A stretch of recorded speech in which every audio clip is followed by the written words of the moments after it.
I took apart, this is Dr. Kemp, the Hammer Doc. I took apart this, my RCA audio generator, vintage audio generator. Removed it from the casing and checked all the tubes.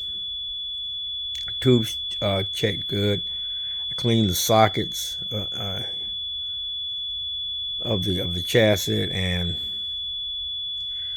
also I cleaned the pots, especially the volume potentiometer, and put it all back together. And now you can hear the tone coming from it, a sine wave. So it's nice, smooth, and loud.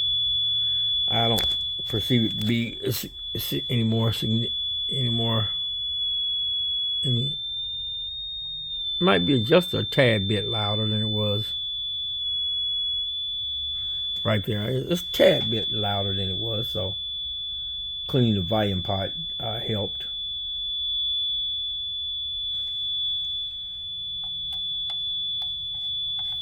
Yep, that certainly.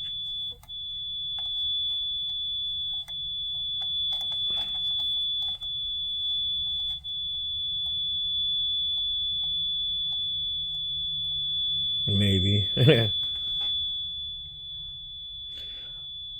Okay. Anyway, so I did what I needed to do. I will continue to use this to test speakers. Until the next video, Dr. Kemp of Hammer Doc. Peace out.